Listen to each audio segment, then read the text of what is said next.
Thank you so much for joining us, particularly our senior leaders, decision makers from right across Africa. Um, and before we begin, just a quick reminder, we ask that you use the chat functionality and to raise questions and to make comments. We will respond to your questions individually at the end. I'm honored to open this vital conversation on the future of workplace well-being. The session is intentionally different. This is not a wellness webinar in the traditional sense. It's a leadership conversation about how Africa-facing organizations manage risk, resilience, productivity, and long-term value. Across the continent, organizations are under pressure from rising health risks, mental health strain, environmental, social, and governance, or ESG, expectations, and productivity demands. Today is about understanding that reality clearly and to understand that reality clearly and then asking what leadership looks like in response to it. Africa is often described as being behind in workplace wellness. That is not accurate. Africa is not behind. It is, however, fragmented and uncoordinated. Workplace wellness is no longer an HR initiative or a nice-to-have benefit. It is a strategic issue linked directly to productivity, operational risk, resilience, and ESG performance. Today's conversation is about reality, leadership, and partnership. And we will end with a clear call to action. To understand why this matters now, we need to start with the reality on the ground. When we talk about workplace wellness in Africa, we must start with the context. Africa is not one market. It is multiple legal systems, multiple employment frameworks, multiple health financing realities, different workplace maturity levels. The workplace wellness model designed for London, New York, or Dubai will not automatically work across Kenya, Nigeria, South Africa, or Ghana. What works in one country might fail entirely in another. That is why importing a one-size-fits-all workplace wellness model simply doesn't work here. Africa is not behind. It's diverse, and the diversity requires coordination. The greatest risk organizations face is not the lack of workplace wellness ideas or vendors. The real risk is fragmentation.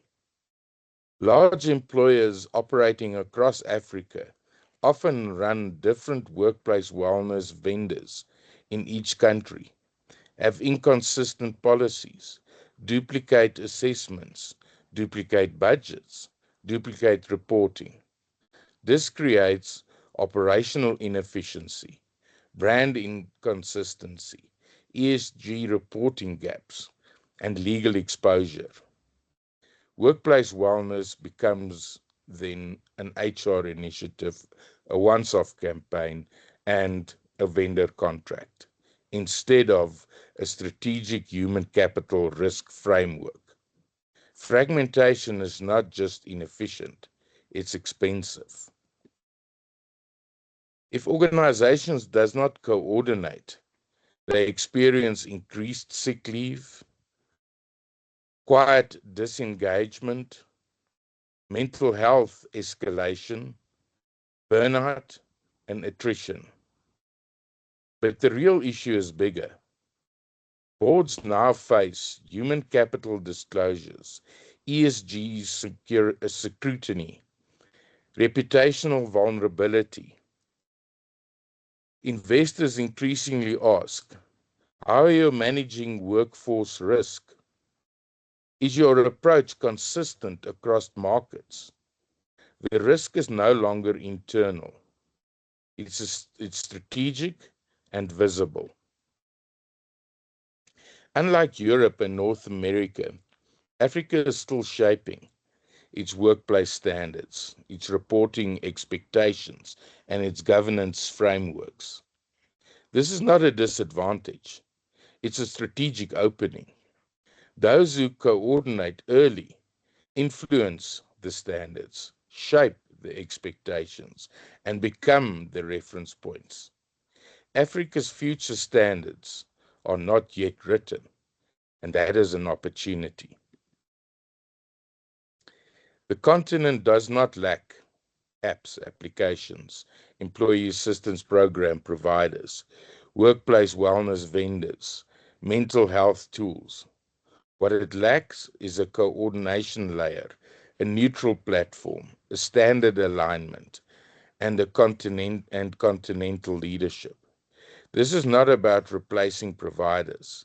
It's about aligning them, coordinating them, and structuring the ecosystem. Africa does not need more workplace wellness solutions. It needs structure, credibility, and leadership. And that is why this conversation matters now. To explain how leadership is being structured at governance level, I would like to introduce Alan Fritz. He's a seasoned executive with a strong track record in strategic leadership, operations, and organizational development. With decades of experience across both public and private sectors, Alan has led high-impact initiatives that drives performance, innovation, and sustainable growth. He is known for his ability to align people, processes, and technology to deliver measurable results. Alan has held senior roles in business transformation, workforce strategy, and stakeholder engagement, often serving as a bridge between executive leadership and operational teams. His career reflects a commitment to excellence, collaboration, and continuous improvement. Alan brings a deep understanding of governance, compliance, and change management, and is passionate about building resilient organizations that thrive in complex environments. And he is also the chair, apart from being the chairperson of WASA, outside work, Alan is also the president of SA Swimming and an advocate for mentorship and community development, often contributing his time to initiative that supports emerging leaders and inclusive growth. Over to you, Alan. Thank you, Chris. I'll take control, and thank you very much for the introduction. Good afternoon, everybody, and particularly our colleagues across the continent. As Chris said, Africa is not behind. Africa is really reshaping itself.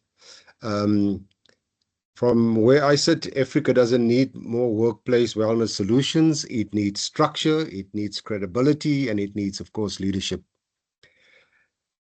And that is why the conversation matters now. To explain how this leadership is being structured at all governance levels, it's important for us to understand where we're heading. So I'm going to share with you my experience, as Chris has said, and hope that it will put you in good stead. Let me just move my slide quickly. Thank you, Chris, and once again for the introduction. If you look across Africa today, you would find strong providers, committed employers, and innovative solutions that you will not always find the alignment between these. Different definitions for workplace wellness, different quality standards, different reporting frameworks, different levels of accountability. In that environment, employers struggle to compare quality, providers struggle to differentiate on credibility, and countries struggle to build coherent national approaches to the issue of workplace wellness. WASA exists to address that gap. Our mandate is very simple: to coordinate the ecosystem in a way that elevates standards, builds trust, and enables long-term system value. Coordination is not control. It is also not centralization. It is alignment. And alignment reduces risk. When standards are clear, trust increases. When trust increases, investment increases. And when investment increases, impact becomes sustainable. That's the role we play at WASA.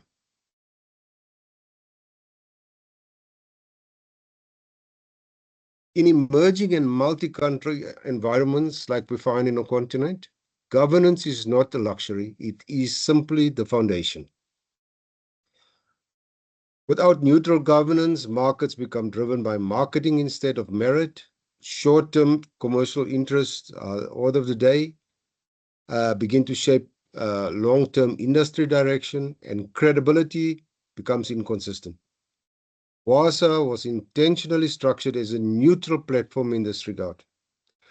We are not for profit organization, and we are research informed. We are standards led, and we are built around long-term institutional thinking. It is generally, that means our focus is not quarterly performance, it is a generational system strength. We draw from research, from international benchmarks, and from local African realities, ensuring that what is built here is both globally credible and locally relevant. Governance gives us the ecosystem with stability. It protects employers, it protects providers, and ultimately it protects employees.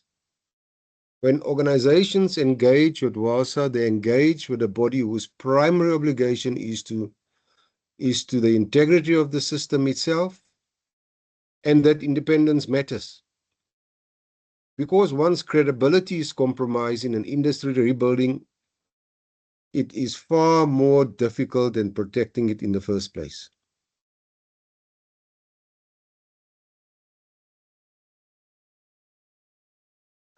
Now, let me address the issue of partnership, because this is often misunderstood. Partnership with WASA is not sponsorship. It is not a logo placement. It's not an event visibility. It's not transactional marketing. Partnership is participation in shaping the ecosystem. Our partners help shape standards, research priorities, industry coordination frameworks. They contribute to defining what good looks like in an African workplace wellness context. They bring insight from their markets. They inform research direction. They help identify market emerging risk, and they participate in structured industry upliftment. This is not about influence over WASA. It is about shared stewardship of the ecosystem. There is a difference. Sponsorships seek exposure. Partnerships accept responsibility. And that responsibility is what we give this model legitimacy.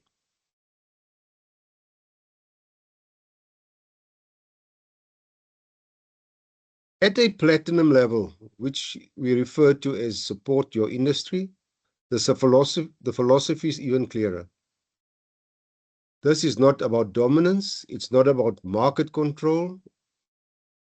It is about a structured industry upliftment process. Platinum partners recognize that strong industries are built collectively. They invest not just in their own growth, but in raising the maturity of the system in its entirety. That includes supporting research development, standards refinement, cross-country coordination, and long-term institutional strengthening. When industries mature, everyone benefits. Employers gain confidence, employees gain protection, providers gain credibility, and countries gain coherence. The platinum tier reflects organization that understands that leadership is not measured by visibility, it is measured by contribution. WASA's partners do not buy visibility, they help shape the system. Thank you, Chris, and back to you.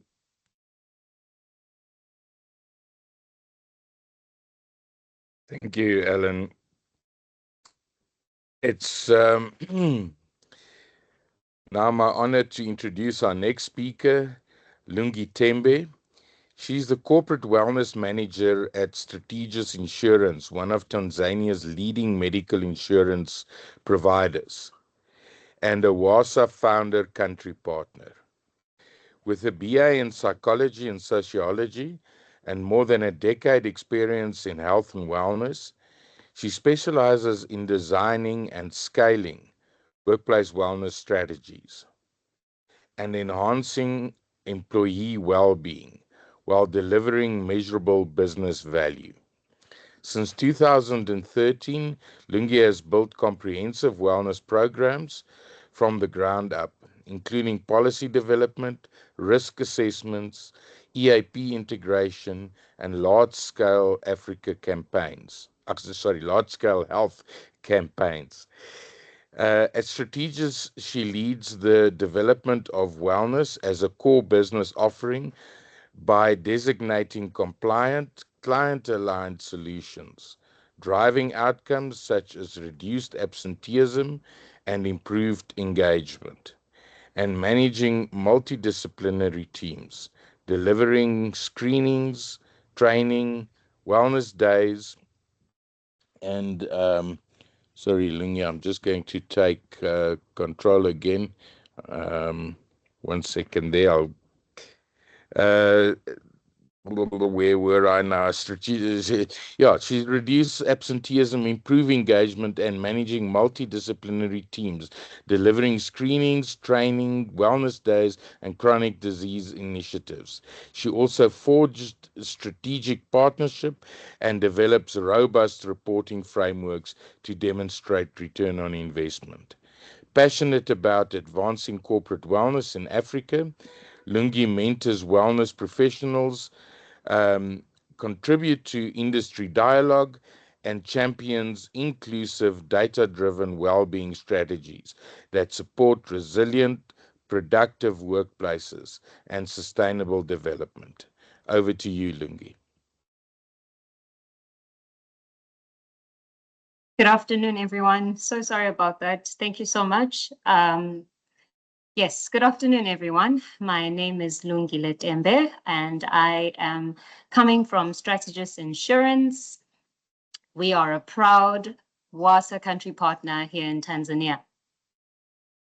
So when we started building structured wellness, workplace wellness at Strategis, the reality became quite simple. Most organizations wanted healthier employees, but few had budgets, systems, or even a clear understanding of what workplace wellness should actually look like. So we weren't launching into a ready market. We were actually helping to create one. We quickly realized three major challenges. The first was that most organizations or people often viewed wellness as a luxury, not as a business necessity. Secondly, the organizations were quite cautious because many had been approached by unstructured providers who had very little or close to no impact or measurable outcomes. And thirdly, we observed that there was no coordinated system that brought healthcare, mental well-being, and lifestyle wellness together. This then made it very difficult for HRs and CEOs to justify long-term investment. So this is where we realized that WASA partnership is essential. It gave us credibility when engaging leadership teams. It provided professional framework so that wellness wasn't just activities, it became a structured strategy. And it connected Tanzania to models already working across Africa so that we weren't starting from zero. So once strategists became a country partner, the Strive for Wellness conversations had way more impact. Strategists already hold a strong credibility as a leading insurance provider in Tanzania, and it comes with high expectations of quality and professionalism. The WWASA country partnership and accreditation strengthened that by giving our wellness work recognized professional legitimacy. Together, this built deeper trust, it opened strategic partnerships, and it accelerated the impact of wellness across workplaces. The WWASA Country Partnership is not just a title that you hold, it's leadership role that you actively live through the work that you're doing on the ground. Through this partnership, Strategist is positioned as a national custodian of workplace wellness standards, helping shape what quality, ethical, and effective wellness looks like in Tanzania. It's also a long-term strategic alliance, not a service-based engagement. So the focus isn't on transactions or quick wins, but on building sustainable systems that can grow with the market. As Strategist Insurance, we recognize the importance of aligning with stakeholders to drive the system-wide change, and WWASA offers that platform to achieve this. So this coordination is what's actually turning individual wellness activities into developing national wellness ecosystems. Across Africa, workplace wellness is gaining very strong momentum as organizations are starting to recognize the link between employee health, productivity, and long-term performance. Prevention-focused approaches reduce healthcare costs and workforce risks, while integrated systems consistently outperform one-off activities. However, we still see that in many countries, there's still limited standardization in how wellness is delivered. This makes it essential to build structured, coordinated approaches early, so that wellness grows with quality, impact, and sustainability across the continent. This then creates a real opportunity for leaders to step in early, influence policy and best practices, and establish themselves as pioneers.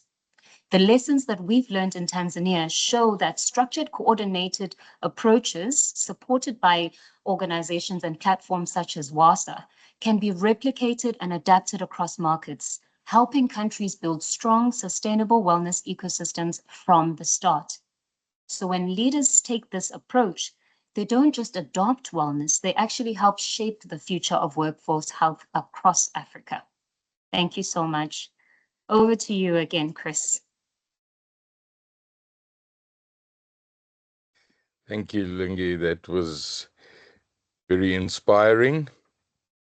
And thank you for the good work you are doing as country partner for WWASA.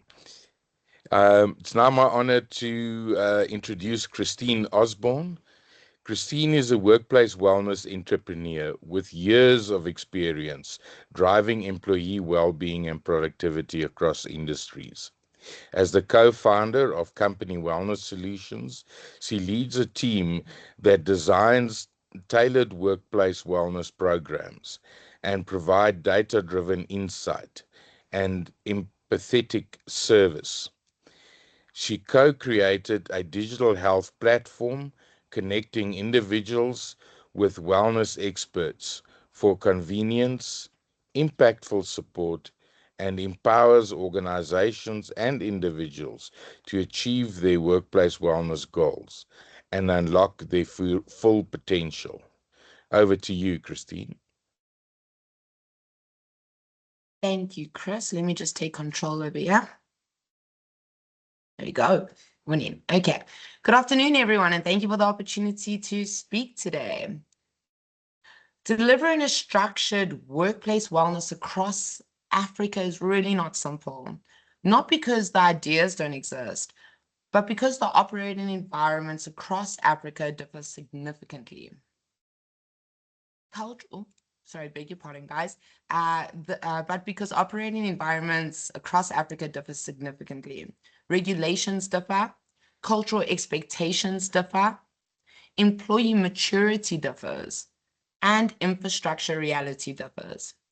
What works seamlessly in one country can fail completely in another, as Chris mentioned.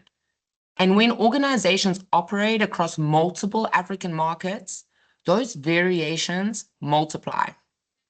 As stated earlier, it's not a capability gap. It's a coordination challenge. Africa does not lack solutions. It really lacks the coordination. And I love that we keep saying this word here. Across African markets, we often see delivery happening country by country, vendor by vendor, really without continuity of data, with zero alignment of standards, and without shared reporting structures. That fragmentation is not just ineffective, it increases compliance exposures, it increases the cost duplications, and it limits long-term impact. Wellness delivered in isolation will not scale.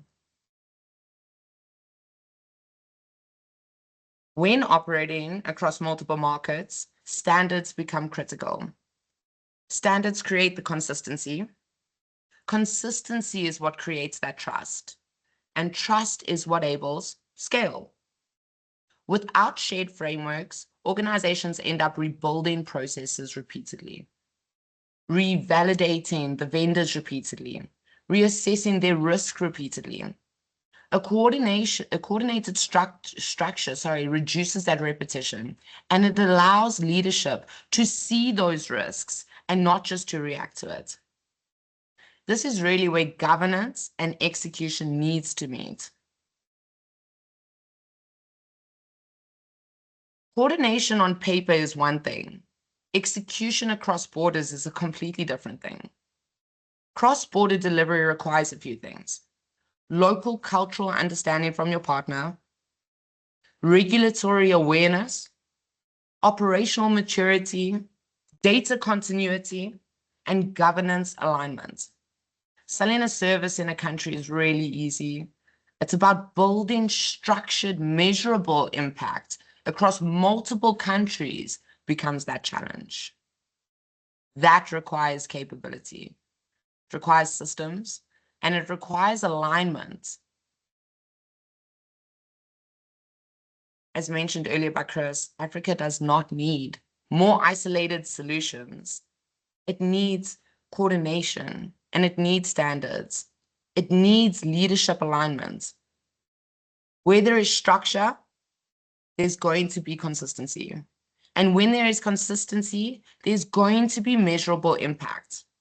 And when impact is measurable, that's when leadership can act strategically and not reactively.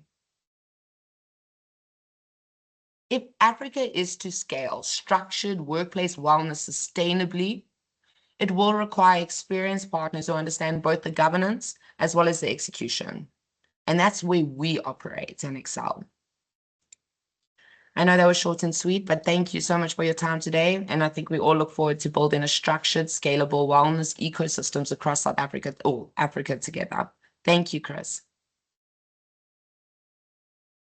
So thank you so much, Christine. And with probably the leading EAP provider in Africa, we are very pleased to have you present today. Thank you for that.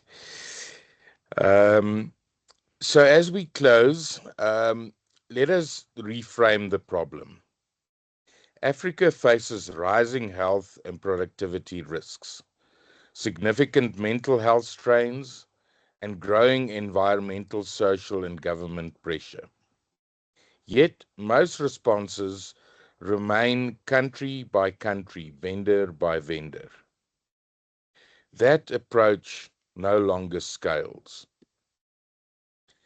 WASA exists as the coordination layer. We are neutral, research-driven, and ecosystem-based. We exist so organizations do not have to solve this alone, repeatedly, or in isolation. Partnership with WWASA is not about buying logos or visibility. It's about position, influence, access, and scale. Partners help shape standards, research priorities, and the future of workplace wellness in Africa. The real question is not why partner with WWASA. The real question is, what does it cost not to have a credible, coordinated African workplace wellness position? We invite you to continue the conversation with us through partner discussions and country partner expressions of interest. We look forward to your short motivation. Let us now look at how WWASA becomes your strategic partner in building a healthier, more productive workplace. WWASA exists to help employers embed wellness into their organizational DNA. It is not an HR add-on, but as a strategic capability. We offer practical tools, insights, and partnerships to make wellness measurable, inclusive, and aligned with business goals. Our workplace wellness ecosystem provides a holistic framework that integrates employee, company, customer, and community well-being, helping organizations map their current landscape and identify real gaps. Our climate study tool turns those insights into data, enabling leaders to measure culture, access, inclusion, and leadership impact across all departments. And our Knowledge Vault makes strategy practical. It's a living repository of research, case studies, and toolkits to help you design and sustain wellness initiatives. This slide is not just about logos. It's about partnership. WWASA works alongside you, co-creating solutions that make sense for your people and your budget. For early adopters, that's in other words before the end of March 2026, we offer a founder recognition of a lifetime membership at a 25% discount, symbolizing your organizational leadership in shaping workplace wellness in Africa. Together, we can move wellness from intention to implementation and from cost to competitive advantage. That is the power of partnering with WWASA. Thank you so much. And while we answer questions, please scan the QR code on the screen and complete the short survey. We will then email you the slides with a link to the recording of the webinar. I'm now opening the floor for questions. If you'd like to raise your hand or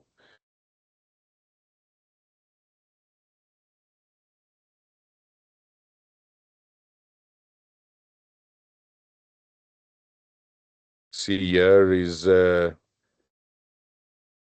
Jay said, does leadership today have the skills and awareness to understand wellness with the single measure of success and worth its profit? Jay, I think that's an excellent question. And it's growing. I think that is part of WASA's job, is to inform people, to make sure that leadership is aware of wellness. But I must say, from my perspective, leadership is very much on getting on board with leadership, with workplace wellness. Yes, I've got, is it Christelle? It's Christine, me, sorry. Chris. I was wondering if Uh, I can also add my 2 cents to that yes, answer. please. Yes, please. Ah, Thank you. lovely.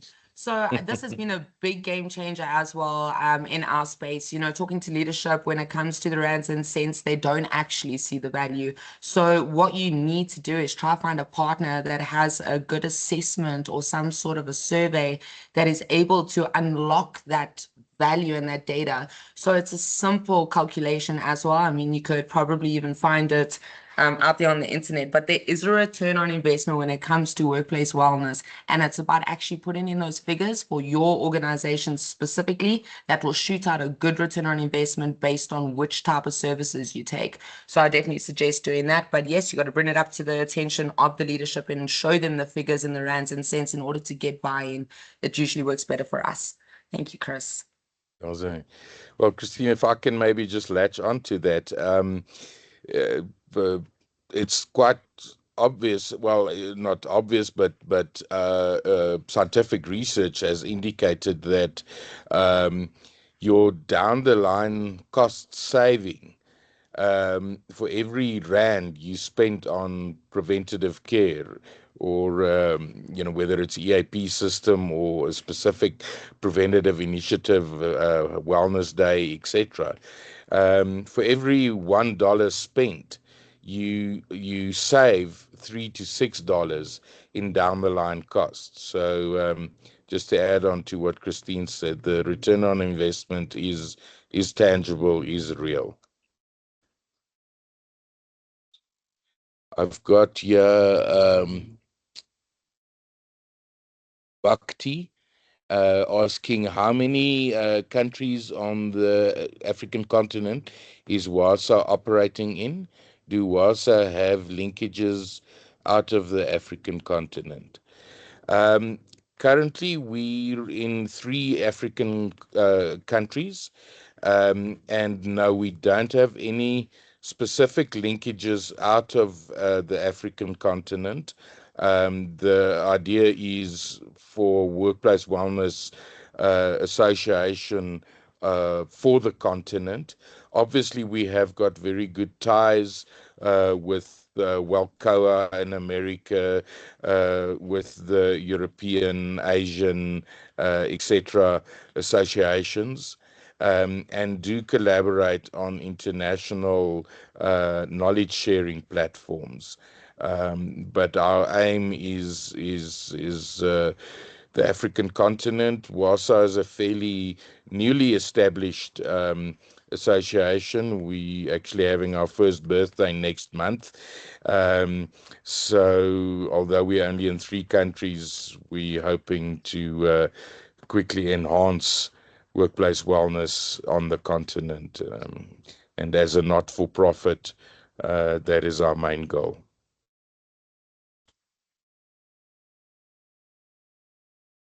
Any other questions? Please feel free to raise your hand or use the chat functionality, whichever is easiest for you. Oh, here's another one from Jay. Um, and don't mind at all. Is wellness within a firm a cost center or a profit center? I've seen the issue time and time again. I couldn't agree more with you there, Jay. The problem is that and that is something that we are working very hard at in terms of changing mindsets, is that if there's not good measurement, if there's not a good benchmark and departure point, um, often is just seen as money thrown down a bottomless pit. However, if proper wellness audits is done, proper measurement is done, it's actually very, very easy to illustrate the return on investment. And once that is done, the mindset starts changing from a cost center to a profit center. Um, so yes, not generally still so, but slowly but surely edging towards that direction. Thanks for that question, Jay.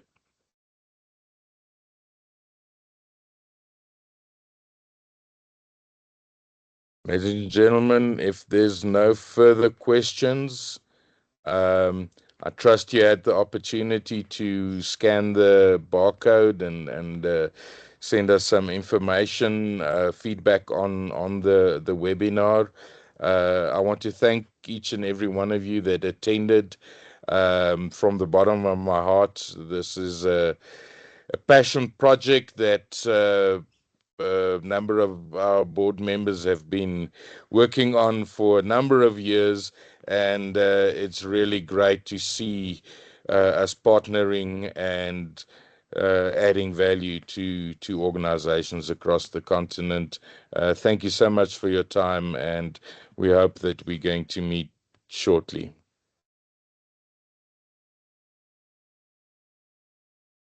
Thank you, and if there's no further questions, we'll end the event. Thank you so much. Thank you all. Thank you very much. Thank you. Thank you. Thank you. Thank you, everyone.